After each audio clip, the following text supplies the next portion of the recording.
Dzień dobry. Z tej strony Mateusz Lech oraz Paweł Jeżowski. Witamy Was w poniedziałek rano w codziennym ekonomicznym przeglądzie. Dzisiejszy materiał jest z odtworzenia, gdyż jesteśmy na wyjeździe, nie jesteśmy w stanie puszczać materiałów na żywo. Niestety internet nie jest zbyt dobry. Próbowaliśmy, nie wyszło, więc wracamy do Was z nagraniem. No i Paweł, przechodzimy do materiału. Tak. Dzisiaj nie ma intra, nie ma niczego, no ale będą wiadomości. Ale my, słuchajcie, jesteśmy jak najbardziej, nie będzie też paska, bo nagrywamy prawie że w nocy. U Was jest pewnie w tym momencie noc, u nas jest wczesny poranek. Natomiast zaczynamy, słuchajcie, od informacji takiej niedobrej, jeżeli chodzi o Rosję. Zapaliła się hala montażowa. Taki pech, głównego zakładu korporacji KAMAZ w mieście Nabiereżne, Chełny. Przypomnijmy, jeżeli ktoś nie wie, KAMAZ jest głównym dostawcą sprzętu samochodowego dla sił zbrojnych Rosji, jak i również głównym tutaj producentem tych samochodów ciężarowych. A więc dosyć niedobra informacja. Tak jakby Jelcz wpłynął w Polsce. Tak, hala montażowa. Oczywiście Rosjanie twierdzą, że samozapłon, niedopałek, nieprzestrzeganie BHP, natomiast Nikt nie zginął, tak, natomiast no, nie wiemy do końca jakie straty. Straty wydają się w tym momencie dosyć duże. Nieznana jest tak naprawdę przyczyna pożaru. Wydaje się, że prawdopodobnie sabotaż jednak, a nie atak dronowy. Natomiast no, dosyć dużo ataków, jeżeli chodzi o Krym, bo tutaj Ukraina otrzymała rakiety ATACMS. I o tym sobie też będziemy mówić. No i również mamy odpowiedź Rosjan. Rosjanie myśleli, że chyba te rakiety dopiero dojdą. Okazuje się, że prawdopodobnie Ukraińcy dysponują nimi już od 2 tygodni. Ciekawe jeszcze, jak wyglądało szkolenie, bo to też pewnie... No, prawdopodobnie tak. Już od pewnie 2 miesięcy przebywali tam szkoleniowcy, trenerzy ze Stanów Zjednoczonych. Tak to się pewnie odbywało. Przejdźmy zatem do informacji dla Rosji dobrych, dziwnych, nie wiem, sami ocencie. Spółka zależna Gazpromu przejęła rosyjskie aktywa koncernu włoskiego Ariston oraz niemieckiego BSH, czyli firmy, która odpowiada za marki Bosch i Siemens. Dekret o przekazaniu działalności europejskich producentów sprzętu AGD tymczasowemu zarządowi Gazpromu podpisał prezydent Rosji Władimir Putin. Zgodnie z dokumentem 100% udziałów w kapitale zakładowym tak Aristona, jak i BSH zostaje przeniesione w struktury państwowego monopolu gazowego. Zarządzenie wchodzi w życie z dniem publikacji, czyli to był najprawdopodobniej piątek. Zakład Aristonu znajduje się w Wsiewołożsku w obwodzie leningradzkim. Firma działa od 19 lat i produkuje ponad 600 000 urządzeń rocznie. Jeżeli chodzi o Boscha i Siemensa, to posiadali 2 fabryki niedaleko Petersburga. Przed wojną produkowali ponad 1 000 000 pralek i lodówek rocznie. Produkcja trwała od 2007 roku. Zysk w 2023 wypracowali 2 miliardy rubli, obrót, przychody 6 miliarda, więc jest co dzielić. Po inwazji na Ukrainie grupa Bosch zamknęła fabryki, miała w sumie 7 biznesów. Lokalni przedstawiciele tłumaczyli tą decyzję zaprzestaniem dostaw materiałów z Europy spowodowanymi sankcjami. Są podejrzenia, że procesory czy różne elementy wykorzystywane w lodówkach czy pralkach mogły mieć podwójne zastosowanie, więc teraz przed Rosjanami duże wyzwanie, bo przejęli fabryki, które produkują prawie 2 miliony sztuk sprzętu AGD rocznie. No i trzeba je jakoś zastąpić. Tak, no i tu wydaje się, że Chińczycy będą pomagać, albo inaczej, no będzie tutaj próba współpracy z markami chińskimi, z markami też rosyjskimi. Natomiast no to też pokazuje taką, słuchaj, nauczkę, że no bo w sumie Bosch, jeżeli by się wycofał w 2022 i sprzedał swoje fabryki, no to pewnie znalazłyby się, na samym początku wtedy nie mówiono, tak, Turcy podobno byli zainteresowani, Bosch nie chciał ograniczyć, chciał powracać do tej Rosji, no Siemens akurat chciał wyjść, natomiast no jeżeli te decyzje byłyby podjęte w odpowiednim momencie, no to pewnie firma by uzyskała jakiś pozytywny wynik ekonomiczny, a tak wydaje się, że ani pieniędzy nie odzyska, ani fabryki nie odzyska, a wszystkie tak naprawdę cały majątek, który jest w Rosji, można uznać według mnie za stracony. No i to też jest nauczka dla kolejnych firm, które gdzieś naiwnie wierzą, że tutaj w ich przypadku będzie inaczej. A uważasz, że Chińczycy będą dostarczali procesory, elementy, czy będą słali całe lodówki, pralki? Po co im to przenosić produkcję? Wiesz co, no prawdopodobnie tu będą raczej szły całe podzespoły, tak? Nie sądzę, żeby wysyłali te w jakichś wielkich częściach, dlatego że po pierwsze nie ma to sensu, to jest cały czas z punktu widzenia chińskiego no mała ilość jednak, pomimo że na Rosję no jest pewnie duża. Natomiast no, następna rzecz, podejrzenie, no jeżeli będą wysyłać jakieś procesory podwójnego zastosowania, no skomplikowana rzecz. Dlatego mnie się wydaje, że całe lodówki, pralki będą. A więc nie wiem, tak, raczej Gazprom będzie tutaj, zobaczymy jak on będzie, w sumie nigdy nie miał takiej działalności, ta spółka zależna coś tam produkowała, ale mało. Zobaczymy jak to będzie wyglądać, no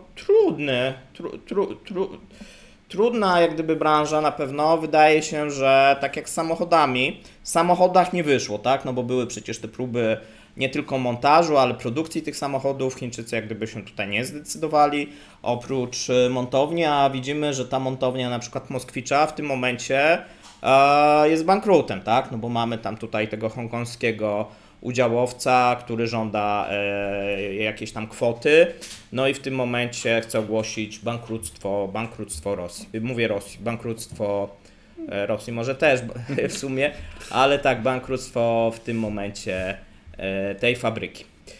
Teraz przejdźmy, słuchajcie, do następnej informacji. Rosja zaczęła uderzać w ukraińskie koleje, aby spowolnić dostawy pomocy z zachodu. No i to trąbiono w Rosji jako wielki sukces, również uderzenia na te linie energetyczne oraz obiekty gazowe w zachodniej Ukrainie. Natomiast jeżeli chodzi o kolej, pomysł dobry, wydaje się, że ze strony Szojgu, który obiecał zintensyfikować ataki w związku ze wznowieniem dostaw. No i takie są oczekiwania tutaj reżimu. No i mamy takie 3 ataki 25 kwietnia. Mamy we wsi Udacznoje, obwód doniecki, zginęły 3 osoby. Mamy, słuchaj, następny atak, to jest drugi na stację kolejową w Bałaklei, obwód charkowski. No i trzeci, słuchajcie, tutaj wszystkie prawdopodobnie za pomocą rakiet, tutaj się mówi o Iskanderach. I trzeci, jeżeli chodzi o obwód czerkaski w Smeli. No i tutaj widzimy, słuchajcie, że te ataki na ten moment przynajmniej są tam, gdzie jest ta ostatnia mila, czy gdzieś tam, gdzie jest próba dowiezienia tego na front. To na pewno nie przeszkodzi tej stronie ukraińskiej, natomiast no, celem jest to spowolnienie. Żeby te ataki były bardziej skuteczne, trzeba by atakować gdzieś to na zachodniej Ukrainie, no albo jeszcze wcześniej, tak? No ale to wiadomo, że w tym momencie przynajmniej jest dla Rosjan trudne. Tutaj też były ataki, mówiliśmy tutaj są, słuchajcie, też ataki, mówiliśmy na te obiekty gazowe i obiekty energetyczne. No i słuchajcie, w tym momencie część udana, część nieudana. Tutaj cały czas strona ta rosyjska próbuje jak gdyby usunąć te rzeczy, jeżeli chodzi o energetykę Ukrainy. Okej. Uważasz, że im się to uda?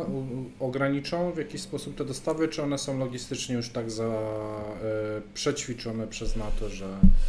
Wiesz co, utrudnią. Tu chodzi o to, żeby utrudniać, żeby dać czas na tą ofensywę letnią, osłabić tą odpowiedź ukraińską. Do tej pory się nie udawało, natomiast no, cały czas Ukraina cierpi na brak jednak tej obrony przeciwlotniczej i jest o wiele trudniej niż jeszcze powiedzmy pół roku temu.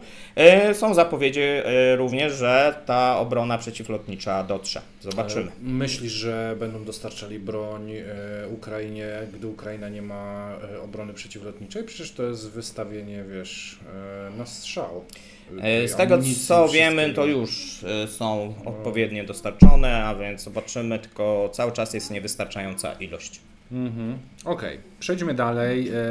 Rząd rosyjski dostrzega problem mieszkaniowy i to się troszeczkę łączy z tymi materiałami, które Wam przedstawialiśmy na temat budownictwa w Rosji, na temat tego raportu Rosja do 2035 roku z zeszłego tygodnia, na który gorąco zapraszamy. No i tu mamy cytat z wicepremiera Federacji Rosyjskiej, który powiedział: udajemy, że naprawiamy. W nadchodzących latach Rosję czeka gwałtowny wzrost liczby zniszczonych budynków mieszkalnych, ale w budżecie nie ma pieniędzy na przesiedlenie i odbudowę mieszkań dla mieszkańców. Poinformował o tym w piątek wicepremier Federacji Rosyjskiej Marat Khusulin, który nadzoruje branżę budowlaną.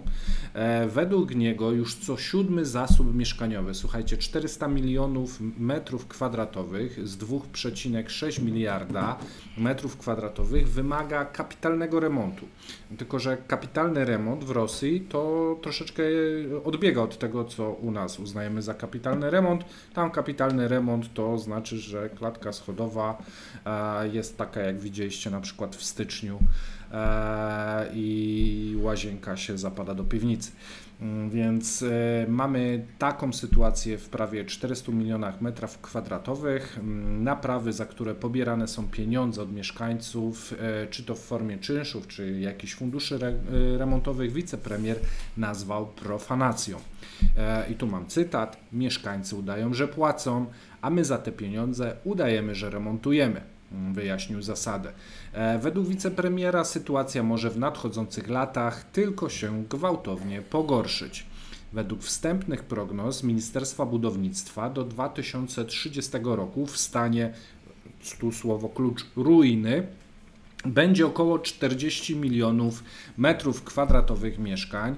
W przeliczeniu na pieniądze jest to, tak jak sobie przeliczyli, ile trzeba, żeby wybudować tyle mieszkań, to są 4 biliony rubli. No i padło pytanie wśród dziennikarzy: panie wicepremierze, czy macie 4 biliony rubli? Wicepremier odpowiedział: nie mamy 4 bilionów. Ale słuchaj, no to spójrzmy na to tak, bo to 4 biliony rubli, tak, ile to jest mniej więcej na euro? 40 miliardów tutaj w tym momencie euro potrzebne, żeby coś takiego zrobić. No a przypomnijmy, my mówiliśmy, że ten budżet na wojnę szacujemy na 170 miliardów, tak? A więc widać, że no jakby nie wojna, to może by się znalazły te pieniądze, no ale są ważniejsze, słuchajcie, tutaj wydatki. Właśnie chciałem powiedzieć. I teraz jedna rzecz, można to też przeliczyć na mniej więcej, bo to tak też były takie dane, że ponad 10 milionów mieszkań, tak? Czyli to powiedzmy 30 ponad milionów rosyjskich obywateli, tak, ma ten problem. Nie, 10 milionów mieszkań to by mieszkania były po 4 metry. A, tak? Tak, milion. Milion mieszkań. A, to jest za mało. To jest za mało, to w takim razie coś pan źle mówi, no bo tam tych awaryjnych jest trochę więcej. Więc... Ja tu mówię kapitalnego remontu, w sensie klatka się zapada, łazienka się zapada do piwnica. To są tego typu kapitalne remonty, bardziej wyburzenie i zbudowanie nowych, bo to się już do niczego nie nadaje. I teraz tak, Według wicepremiera należy zrewidować podejście do rozwiązania problemu zrujnowanych mieszkań i przyciągnąć więcej inwestorów, których oczywiście nikt nie przyciągnie, gdyż tych inwestorów za bardzo nie ma. W budżecie na lata 2024-2026, czyli na najbliższe 2 lata, rząd przewidział radykalną sekwestrację wydatków na program przesiedlenia zniszczonych budynków mieszkalnych, w ramach którego władze obiecały zapewnić obywatelom nowe mieszkania w zamian za nieodpowiednie mieszkania o powierzchni ponad 9 milionów metrów kwadratowych. I teraz tak, wydatki w ramach projektu federalnego, zapewnienie trwałej redukcji zasobów mieszkaniowych niezdatnych do zamieszkania w 2024 roku przypadkowo zostały zmniejszone o 60%, z 46 miliardów do 19 miliardów rubli. Postanowiono postawić pod nóż też wszystkie programy Krajowego Projektu Mieszkanie i Środowisko Miejskie. Tak wynika z materiałów budżetowych. Niestety te pieniądze musiały jechać w inne miejsce, w jakie to wy się doskonale domyślacie. Wydatki na federalny projekt mieszkaniowy, w ramach którego planowano wybudować 120 milionów metrów kwadratowych nowych powierzchni mieszkaniowych do 2030 roku, no niestety zmniejszono w stosunku do planów już o 12% do 31 miliardów rubli. Federalny projekt tworzenia komfortowego środowiska miejskiego stracił niestety 16% środków, a alokacje na federalny projekt Czysta Woda, bo to też jest problem w Rosji, żeby zapewnić po prostu czystą wodę, który obejmował modernizację setek oczyszczalni ścieków w całym kraju, no tu niestety też cięcia o 11% do 23,8 miliarda rubli. Jeżeli sobie sumujecie te wszystkie wydatki i budżety, to i tak łącznie mamy troszeczkę chyba ponad 200 miliardów rubli, a gdzie tam 4 biliony, które i tak, jak Paweł powiedział, to jest za mało, żeby naprawić wszystkie mieszkania, gdyż to, co tu pokazał wicepremier, to niestety jest tylko wierzchołek góry lodowej. Tak, bo tam mamy kilka milionów tych mieszkań awaryjnych, tak, a więc nie wiem, jak oni to liczyli, tylko część jak gdyby jest tutaj zawarta. Czyli z tego przyciętego, żeby było ładnie, już wiemy, że nawet tego przyciętego nie są w stanie wyremontować i wybudować, i z programów, które miały ewentualnie zapewnić złudzenie, że się to uda, też zostały pocięte. Słuchajcie, a my przechodzimy do w sumie jednej z najważniejszych informacji. I tutaj mówiliśmy jakiś czas temu, jeżeli chodzi o rozliczenia transgraniczne i realizację płatności w stosunku do Chin, że no firmy zaczną korzystać z usług pośredników. No i tutaj tej sprawie przyjrzał się Reuters, no i opublikował analizę, z której wynika, że 50% firm mających trudności z płatnościami korzysta już z usług pośredników. Myślę, że za moment będzie więcej. I tutaj mówimy głównie o pośrednikach ze Zjednoczonych Emiratów Arabskich, z Kazachstanu i Kirgistanu oraz jeszcze kilku przyjaznych krajów. Tutaj mamy taką informację, że połowa firm mających trudności z płatnościami korzysta z takich usług. Wiele firm, w tym te objęte sankcjami, uruchomiło rok temu program pośrednictwa, tak? No i tutaj można skorzystać z tego typu właśnie usług. Natomiast zdaniem jednego z konsultantów około 20% rosyjskich firm ma pełny dostęp do swoich rachunków bankowych w Chinach, czyli jeszcze, a kolejne 30% ma ograniczony dostęp. Korzystanie z usług pośredników wiąże się ze zwiększonymi kosztami i ryzykiem, tak? O tym trzeba pamiętać. Rozmówcy agencji, tutaj mówimy o Reutersie, podają, że niektórzy pośrednicy pobierają od każdej transakcji nawet po kilka tysięcy za prowizję, tutaj i zarówno ruble, w przypadku tych większych oczywiście są również to euro i dolary. Natomiast tak jak mówiliśmy, w przypadku tych Chin, tam problem jest również z przesyłaniem juanów, tak? Natomiast istnieje też duże ryzyko, pamiętajmy, szczególnie jeżeli chodzi o ten rok, konfiskaty towarów w związku z sankcjami i takie właśnie sytuacje się zdarzają. Jedna z osób tutaj w analizie tego Reutersa poinformowała o przypadku konfiskaty dużej partii serwerów podczas próby dostarczania ich przez Kazachstan. Pamiętajmy, że korzystanie z pośredników nie gwarantuje, że Chiny dokonają płatności. Jeden z rosyjskich importerów powiedział Reutersowi, że podczas próby dokonania płatności do Chin zgubił nieokreśloną kwotę juanów. No, tego typu sytuacji mówiliśmy, że będzie, bo takie sytuacje obserwowaliśmy dokładnie na rynku ropy, gdzie niektórzy pośrednicy po kilku miesiącach rozpływali się. No i możemy tutaj założyć, że w przypadku pośredników, którzy sprowadzają szczególnie podwójnego zastosowania, no i tam, gdzie są większe kwoty, no część tych pośredników po prostu zniknie, no i się już nigdy prawdopodobnie nie odnajdzie. Tutaj źródła Reutersa wymieniają inne sposoby rozwiązywania problemu z płatnościami, wykorzystywanie agentów płatniczych, tworzenie też sieci tymczasowych firm, czyli tu mówiliśmy, że tworzymy jakąś tam firmę fasadową, następną firmę, no i próba przenoszenia z firmy do firmy, no i próba wykonywania przelewów w nadziei, że gdzieś uda się sfinalizować taką transakcję, tak? Natomiast no to mówiliśmy wielokrotnie, no to jest podwyższanie kosztów, no budowanie jakichś takich firm fasadowych za granicą, no tylko niektóre rosyjskie firmy mogą sobie na takie łańcuchy pozwolić. Dokładnie, dokładnie. Natomiast jeżeli chodzi o kolejne informacje, Patruszew ogłosił groźbę upadku Rosji. Na pewno nie wiecie z jakiego powodu, z powodu migracji. Nielegalna migracja jest źródłem poważnych zagrożeń i stwarza warunki do upadku kraju, powiedział sekretarz Rady Bezpieczeństwa Rosji Nikołaj Patruszew na międzynarodowym spotkaniu wysokich przedstawicieli do spraw bezpieczeństwa w Petersburgu. Zdaniem Patruszewa przepływy migracyjne stwarzają zagrożenie terrorystyczne i humanitarne, niszczą równowagę etniczno-wyznaniową i tworzą warunki wstępne nie tylko do zmian granic, ale także rozpadu krajów, powiedział sekretarz po konferencji, w której uczestniczyli uczestnicy i przedstawiciele służb z wywiadów Chin, Iranu, Brazylii oraz innych krajów, które Kreml oczywiście nazywa przyjaznymi. Nielegalna migracja jest także ściśle powiązana z przestępczością zorganizowaną, handlem broni, narkotykami, ludźmi, narządami ludzkimi. Wymienił wszystkie zagrożenia Patruszew. Straszy tych Rosjan strasznie.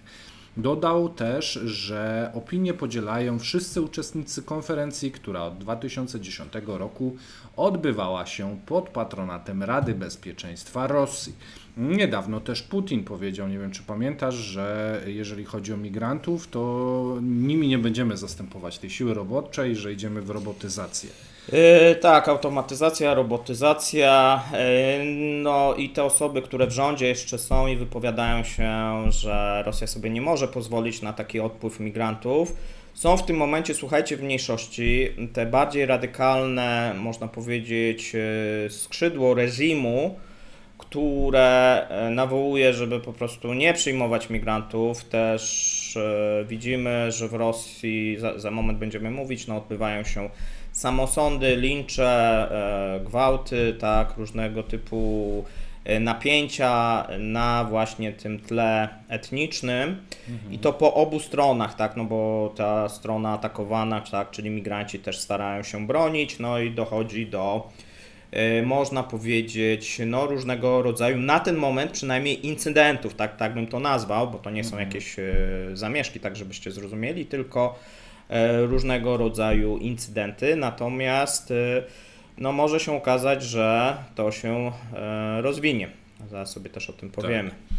Według Rossstatu, tu też mamy te liczby bardzo dziwne, na stałe mieszkających w Rosji migrantów jest co najmniej 3,5 miliona. Wydaje mi się, że jest tego więcej. Według oficjalnych statystyk po prostu tak to wygląda. Nie będą w stanie nawet migranci, którzy przybywają licznie do Rosji, zastąpić nadwyżkę umieralności czy spadek liczby urodzeń w Rosji. No i Rosjanie co robią? Zamiast zachęcać, no to straszą migrantami. Już 60% Rosjan według Centrum Badań Publicznych rosyjskich ma negatywny stosunek do migrantów zarobkowych. I w ciągu jednego roku, słuchajcie, takich negatywnych przybyło o 20 punktów procentowych. Rok temu było 40%, czyli mniejszość Rosjan, w tym roku już 60%. No i właśnie Patruszew, który straszy, Putin, który mówi, że absolutnie nie.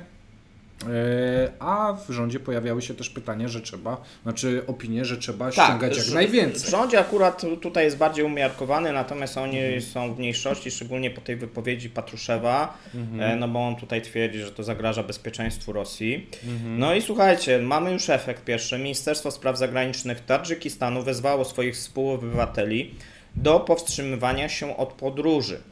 I dosyć takie ostre stwierdzenia tam padają. Obywatelom Tadżykistanu zalecono, aby nie podróżowali do Rosji. Rekomendacje rozesłało Ministerstwo Spraw Zagranicznych Republiki. Stwierdza, że Tadżykowie powinni tymczasowo powstrzymywać się od podróżowania na terytorium Rosji wszelkimi środkami transportu, chyba że jest to absolutnie konieczne.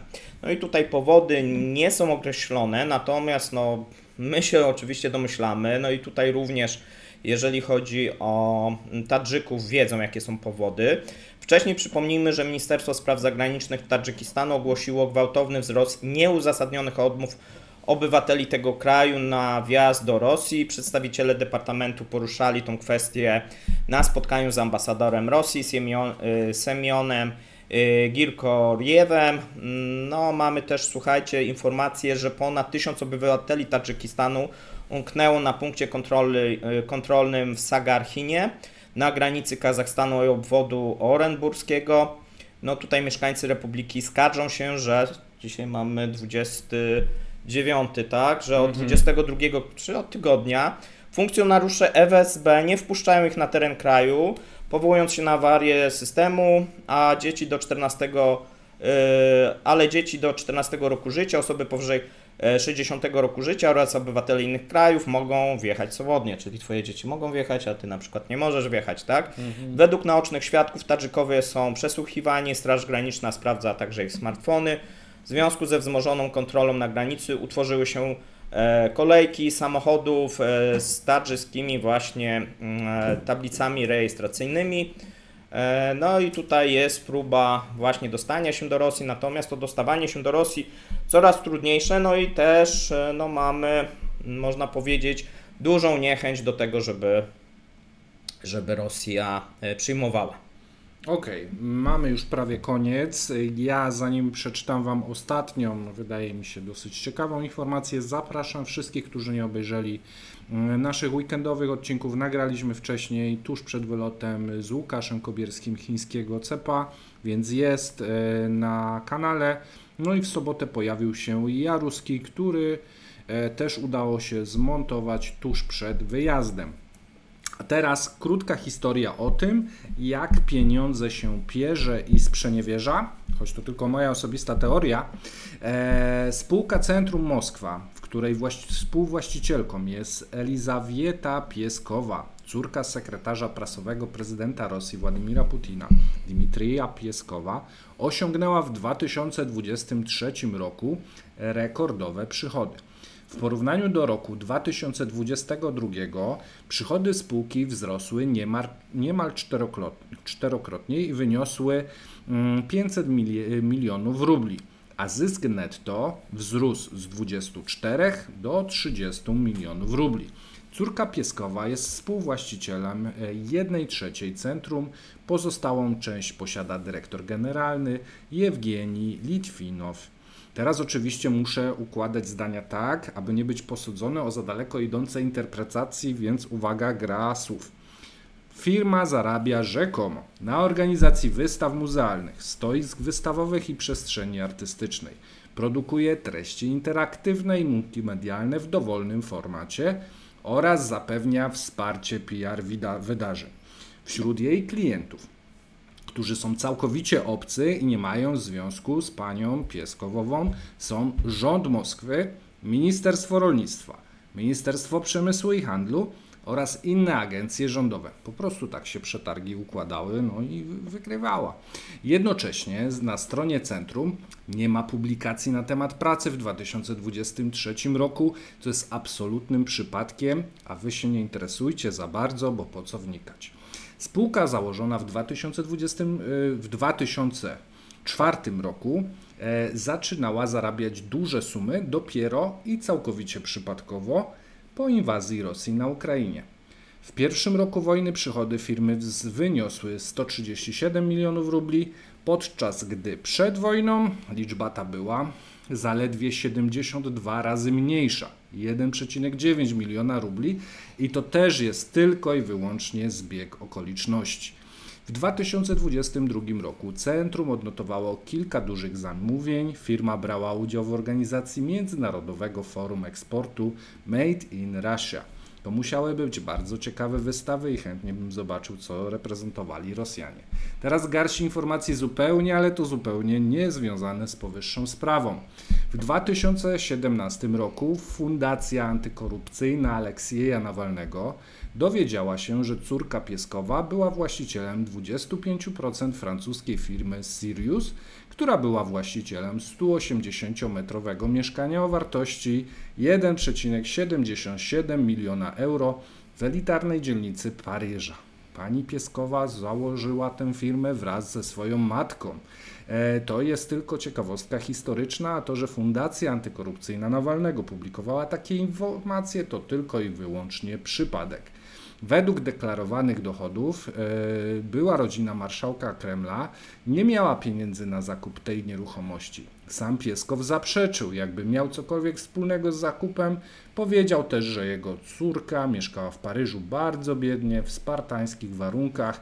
I tu nie wiem dlaczego, ale powiedział, nigdy nie była majorem. Widocznie tłumaczenie coś nie zadziałało. Z tym majorem to ja akurat mówię, że... Okej. To chyba ostatnia dzisiaj informacja. Słuchajcie, piszcie w komentarzach. My postaramy się jeszcze przygotować dosyć ciekawy komentarz dnia. Zobaczymy, czy się uda to w poniedziałek go opublikować, czy też jakoś inaczej. Pozdrawiamy i do usłyszenia. Cześć. Cześć.